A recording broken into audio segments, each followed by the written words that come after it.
Meu Deus, não fazem isso.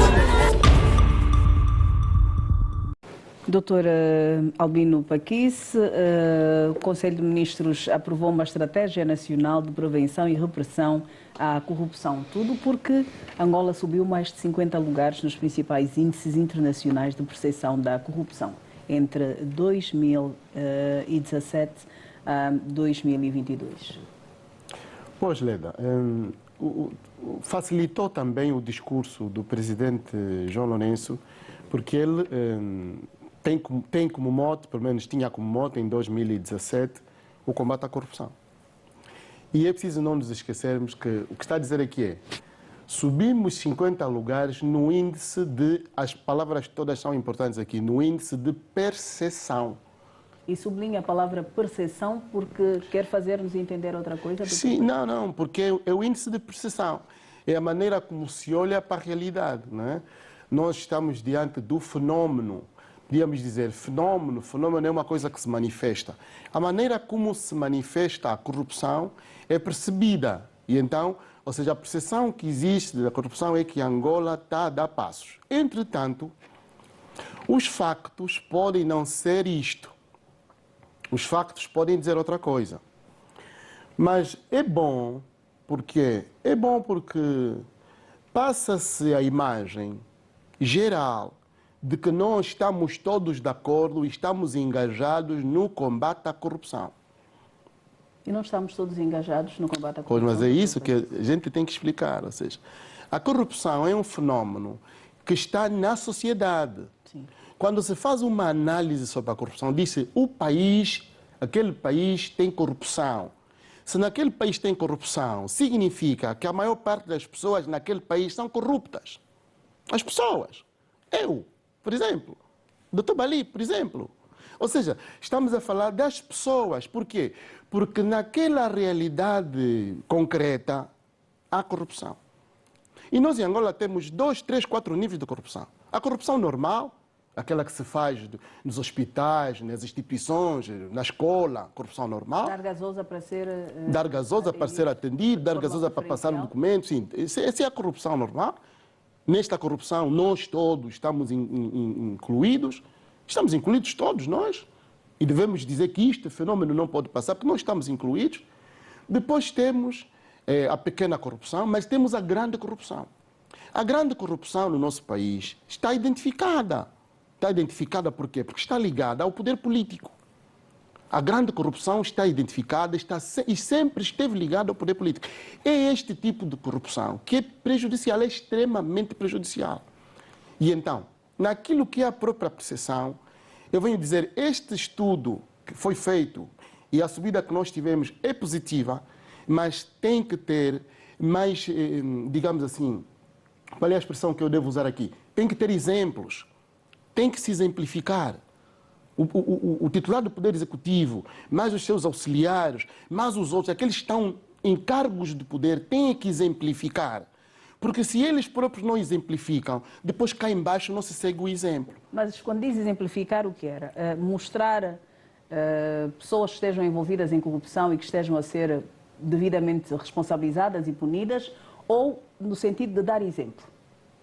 No sentido de dar exemplo. Não pode haver dúvidas sobre os atos do Presidente da República. Não pode. Não pode haver dúvidas e suspeições sobre os atos dos ministros. Não pode. Não pode haver dúvidas sobre os governadores provinciais, administradores municipais. Não pode haver dúvidas sobre os atos destas pessoas. Para quê? Para que aquilo que é o exemplo que eles derem possa passar aqui para baixo, para todas as pessoas. A questão nós temos que criar confiança nas nossas instituições. E as nossas instituições são representadas por pessoas. E então, mas quando eu digo no princípio, quando se diz que aquele país é corrupto, as pessoas são corruptas. Se nós tirarmos um governante corrupto do nosso país e lhe levarmos para a Inglaterra, não vai se corromper porque lá o tecido social não permite. Então, eu acho que mais do que estes números são números importantes. Precisamos de um trabalho mais aprofundado ainda. Mais aprofundado, Leda. Um trabalho muito sério. Como dizia o presidente José Eduardo Santos, e disse muito bem, antes da sua morte, que Deus o tenha, disse assim, depois da guerra, o combate que nós temos de fazer é contra a corrupção. Por uma razão simples, porque ainda continuamos a ter hoje no nosso país pessoas que quando são nomeadas dão festa e a própria família diz, não, olha, agora é nossa vez. Agora é nossa vez de quê? De roubar. Eu não sabia de roubar. Quer dizer, então, eu acho que não. Temos que nos engajar todos nesta matéria, porque a corrupção é muito séria. E depois, há uma coisa importante, já vou te passar a palavra. O corrupto é alguém que pensa que pode acumular bens. Epá, e não lhe servem para nada. É que não lhe servem para nada. Ter 2 casas, 3 casas, 20 carros, para que se você é só uma pessoa? Quando estes bens que você acumula podiam servir para todo mundo. Então eu acho que nós temos que nos empenhar. Estou de acordo, é positivo isto, mas todos nós temos que nos empenhar. Doutora Balixionga, quero ouvi-lo também, em relação ao facto do país ter subido mais 50 lugares nos principais índices internacionais de percepção da corrupção e, sobretudo, o facto do Conselho de Ministros ter aprovado uma estratégia nacional de prevenção e repressão à corrupção. Leda, deixa-me fazer uma declaração de partido. Esta deve ser a melhor notícia que eu ouvi no país durante este ano. Estamos a 6 meses e é a melhor notícia que eu ouvi. Vou já dizer porque que é a melhor notícia que eu ouvi. Porque eu tenho estado, pelo menos quando posso, tenho estado a dizer que o país precisa entrar para uma fase de uma estratégia de combate à corrupção mais integrada. E temos aqui a resposta. Mas eu tenho muita dificuldade de seguir o Paquice quando diz percepção, como se a percepção não estivesse relacionada aos factos. Porque quando diz assim, é a percepção, mas os factos dizem outra coisa. Não, às vezes tem-se uma percepção errada. Não, a questão é muito... Existem casos destes. Sim, mas nós temos, por isso é que nós não estamos a falar de uma percepção qualquer. Nós estamos a falar... E é aqui onde está o problema. E é aqui onde está o problema. Nós estamos a falar de uma instituição internacional que faz uma análise de 180 países e nós estamos a olhar para essa instituição e dizer assim, bem, essa instituição fala de percepção, mas os factos dizem outra coisa. Não, é que essa percepção de que está a dizer está mesmo relacionada a factos. E vamos então aos números. Leda, desde 2017 a 2022, nós subimos 51 lugares. Este é o número. Ora, para subir 51 lugares, alguma coisa tem de ter acontecido no país. E por isso é que essa percepção fica ligada a determinados factos. E os factos são simples. Houve uma legislação criada exatamente para combater a corrupção, houve um pronunciamento político do Presidente da República que vai combater a corrupção, aliás, num ato de muita coragem, porque era combater também os seus camaradas dentro do partido, e estou de acordo com Paquice quando diz há uma corrupção muito ligada a pessoas no poder. Mas não estou de acordo quando diz existe uma corrupção normal. Corrupção normal não existe. Corrupção é um mal.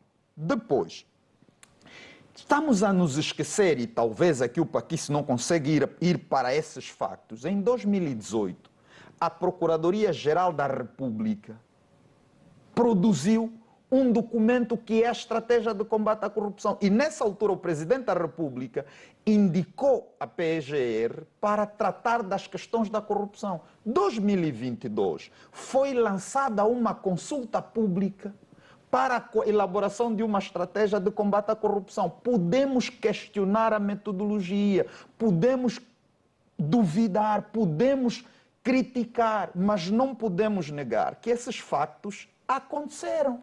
E, portanto, nós estamos a falar de questões, de factos que levaram a essa percepção. Depois temos outra coisa que também contraria. Dos 9 escândalos mundiais sobre corrupção, o terceiro é dos Estados Unidos.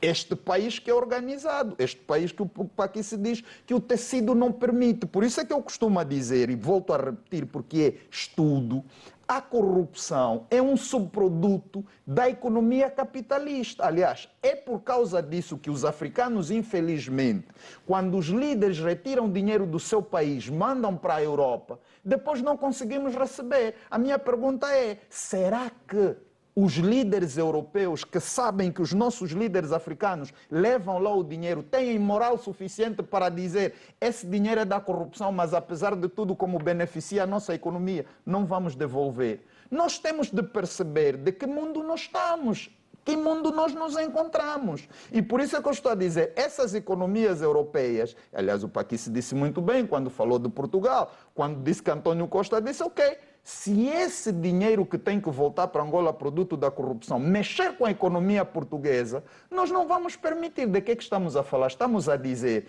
que, ok, o dinheiro é ilegal, mas como nos beneficia, nós não vamos devolver. É este mundo imoral de falta de ética que nós estamos a falar. E, portanto, quando o país faz esse caminho, eu penso que é muito importante. Só para duas coisas para lhe passar a palavra. Sim. A estratégia, que ainda não é uma lei, que vai depois desembocar em determinadas leis. Por isso é que eu acho que é importante. Prevenção. Leda, nós temos que falar das escolas. Aliás, há muitos estudos, monografias mesmo, teses de doutoramento e de mestrado sobre corrupção nas escolas. E alguém vai me dizer que a corrupção na escola é menos prejudicial? Quando nós temos um técnico que passa pela escola corrompendo professores, ganhando, comprando notas, depois esta é a pessoa que nos vai atender, estamos a dizer que essa corrupção é menos prejudicial que a corrupção do político? Não é menos prejudicial. Quando eu prejudico a Leda, que está em primeiro lugar, está aflita no hospital para tratar da sua saúde, e eu chego porque tenho mais 500 kwanzas, passo por ela e às vezes a minha questão não é tão urgente, estamos a dizer que isso não é prejudicial. Estou de acordo com o Paquis que nós temos de nos mobilizar, mas eu acho que é essa estratégia que nos vai mobilizar para cada setor, naquilo que tem que ser feito, temos que avançar. Leda, só uma nota. A nossa justiça não pode continuar a ser a justiça do século XIX, do século XX. Por quê? Os processos demoram muito, até ajuda. Se eu prejudico o povo angolano, lanço mão ao erário, depois isso se vai decidir daqui a 20 anos. Ora, daqui a 20 anos eu tenho mais ou menos 80. Mas e, portanto, brechas também que até... a própria lei cria para que estas situações possam Por acontecer. isso é que eu estou a dizer, essa estratégia tem de desembocar exatamente na produção de nova legislação, tem de mexer com o setor da justiça para determinadas questões serem tratadas em fórum diferente para ser célere. Aliás, as pessoas também precisam ter expectativas, as pessoas têm... E aí que eu estou de acordo com o Paquis, o exemplo é, tocou no erário, tem que baixar a cassete. E a cassete tem que baixar cedo. Tem que baixar cedo para as pessoas perceberem que, se voltar a tocar, vai ter problemas. Doutor Paquis, quer rebater alguma coisa que foi dita aqui? Não, bem, a princípio nós estamos todos de acordo, sendo que é preciso nós percebermos que o combate à corrupção tem que ser uma luta de todos, não é? Isto é líquido, ou seja, nós temos que dizer isso. E por outro lado, estou de acordo com o Dr. Bali, mas eu não disse que a corrupção da escola não é uma corrupção importante, ou seja, toda a corrupção é má, Pois. Mas tem aqui vários níveis, né? Tem vários níveis, e a grande verdade é essa, Dr. Bali, de que temos de estar todos engajados, depois tudo o resto, Estamos de acordo. naturalmente, vamos fazendo, não? Sim, sim. Acorda cedo, põe o pé na estrada, deixa o filho em casa com uma vontade de voltar para casa. Quando chega a praça,